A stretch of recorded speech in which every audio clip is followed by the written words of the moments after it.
한국의 첫 정찰 위성은 2021년 12월 2일 캘리포니아에 있는 반덴버그 우주군 기지에서 발사되었으며 북한의 선명한 이미지를 촬영했습니다. 이를 통해 한국은 북한의 군사 및 지도부에 대한 정보를 독립적으로 수집할 수 있게 되었습니다. 위성 이미지는 광전자 및 적외선을 포함하여 북한의 주요 지역, 특히 평양을 밝혀주며 데이터 전송 테스트 과정에서 중요했습니다. 군사 소스는 이미지의 고해상도를 언급하며 평양의 중심 지역과 항구의 배들을 선명하게 보여주었다고 합니다. 일부 이미지는 수정이 필요했지만 위성의 능력에 대한 기대는 여전히 매우 높습니다. 이 비디오에서 우리는 더 구체적인 정보를 제공할 것입니다. 다음 달부터 한국은 고해상도 이미지를 보낼 예정이지만 보안상의 이유로 이미지의 대상에 대한 구체적인 정보는 공개되지 않았습니다. 평양에서 주요한 지점 중 하나는 노동당 본부로 지도자의 사무실이 위치한 곳입니다. 현재 상황에 따라 위성은 6월이나 7월에 정찰 임무를 완료할 예정입니다.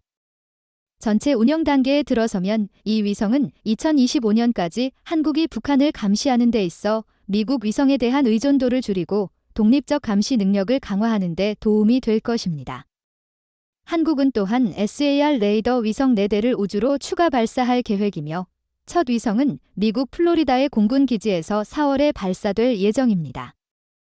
다른 소식으로 미국과 한국 군대 사이의 연례 공동훈련인 자유의 방패는 한반도의 긴급 상황을 시뮬레이션하는 컴퓨터 기반으로 진행될 것입니다.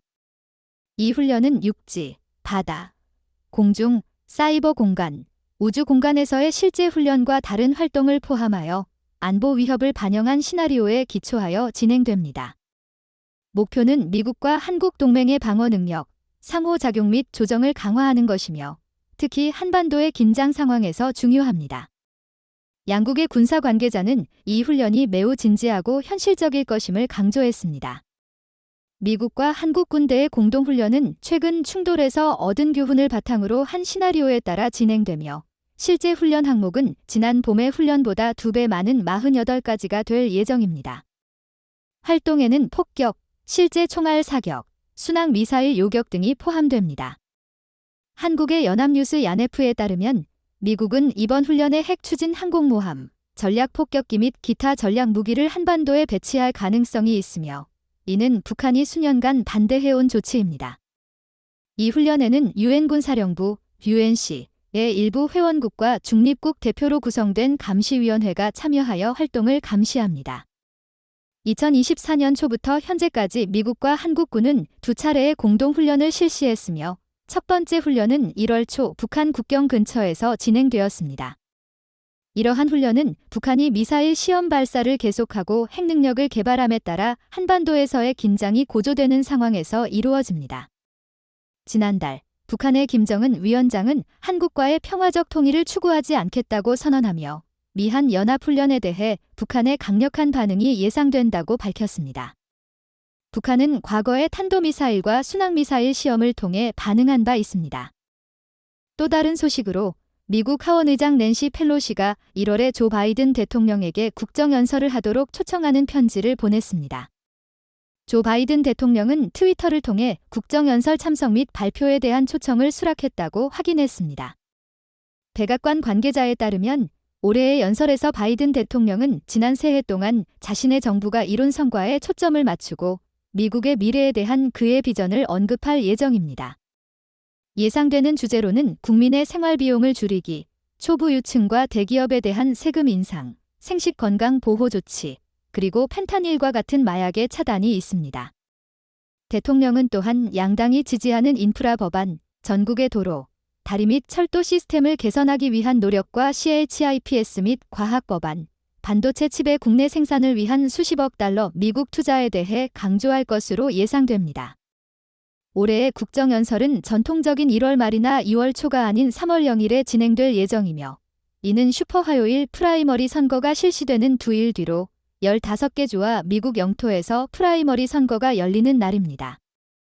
국정연설은 미국에서 중요한 정치의식이며 2023년에는 2천만 명 이상이 시청했습니다. 이는 조 바이든 대통령에게 진행 중인 대통령 선거 캠페인의 맥락에서 정치적 메시지를 전달할 기회를 제공합니다. 오는 11월에 대통령 선거가 있을 예정입니다.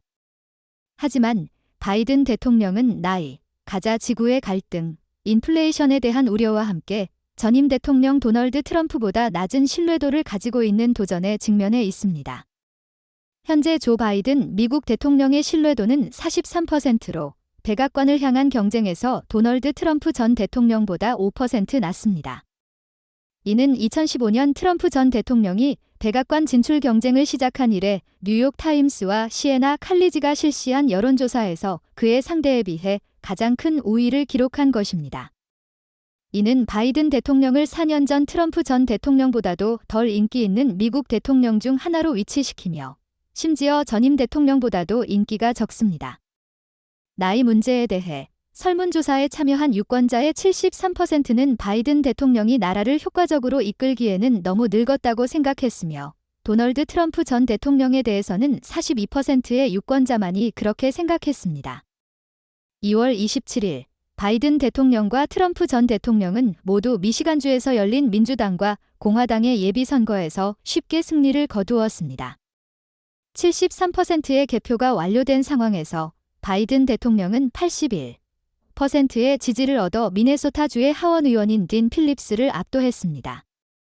필립스는 8%의 지지를 받았을 뿐입니다. 바이든 대통령은 현재 미시간주에서 17분의 86의 대의원을 확보했으며 총 대의원 수를 177명으로 늘려 11월 대선 출마를 위한 1968명의 대의원 목표에 다가가고 있습니다. 공화당 측에서는 86%의 개표 결과 도널드 트럼프 전 대통령이 68.2%의 표를 받아 미시간주의 55분의 99 대의원의 지지를 일시적으로 확보했습니다. 이 승리는 그의 공화당 내 위치를 강화시켰습니다. 공화당의 백악관 경쟁에서 도널드 트럼프 전 대통령은 처음 5번의 예비선거에서 연속 승리를 거두며 선두를 달리고 있습니다. 트럼프는 남부 캐롤라이나 주의 전 주지사 니키 헤일리를 포함한 경쟁자들을 이겼습니다.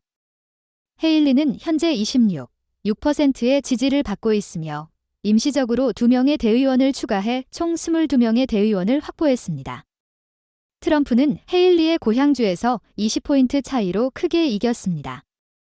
다른 소식에서 미국의 특별대표인 아모스 호크스타인이 3월 4일 레바논과 이스라엘 사이의 국경을 넘는 긴장을 완화하기 위한 노력을 계속하기 위해 레바논을 방문했습니다. 이는 호크스타인이 2024년 1월 이후 레바논을 방문한 두 번째로 충돌 감소를 목표로 합니다. 호크스타인은 2022년 레바논과 이스라엘 사이의 해상 국경 분쟁을 해결하기 위한 합의를 성공적으로 제안했습니다. 이스라엘과 레바논의 헤즈볼라 사이의 전투는 매일 발생하며 이는 양측 간 2006년 이후 최악의 충돌로 대규모 충돌에 대한 우려를 촉발시켰습니다. 호크스타인의 방문은 외교적 노력이 헤즈볼라가 국경 지역에서 철수하고 이스라엘 영토로의 공격을 중단시키지 못할 경우 이스라엘군이 레바논에 대한 지상 공격을 할 가능성에 대한 정보가 있는 가운데 이루어졌습니다. 2월 26일에는 이스라엘군이 레바논의 베카 계곡을 공습하여 최소 2명의 헤즈볼라 전사가 사망했습니다.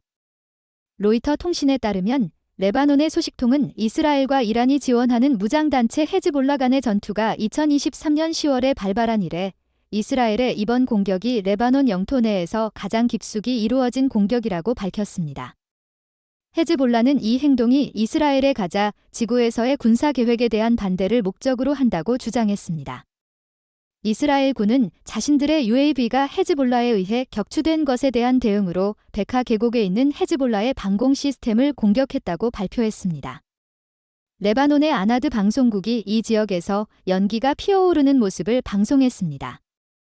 이와 동시에 이스라엘군은 헤즈볼라의 공격으로부터 이스라엘을 보호하기 위해 계속해서 행동할 것이라고 밝혔습니다. 이는 레바논 영공 내에서도 마찬가지입니다. 공습 직후 레바논의 헤즈볼라는 이스라엘군의 골란 고원 사령부를 목표로 사마 60여 발의 카투샤 로켓을 발사하며 이스라엘의 레바논 영토 내 공습에 대응했다고 선언했습니다. 지역 전문가들은 이 공습이 이스라엘에 의한 헤즈볼라의 북부 이스라엘 공격에 대한 대응으로 레바논 내 목표물에 대한 공격 확대를 시작하는 신호일 수 있다고 보고 있습니다.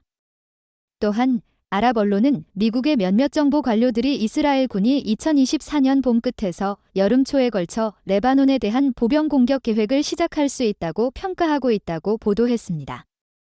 이는 현재의 외교 노력이 헤즈볼라를 이스라엘과 레바논 사이의 국경 지역에서 철수시키지 못할 경우에 해당합니다. 미국 정부 내 몇몇 관리들도 이 평가에 동의하며 한 고위 관리는 미국이 이스라엘과 레바논 사이의 충돌이 곧 발생할 것이라는 가정하에 준비하고 있다고 확언했습니다.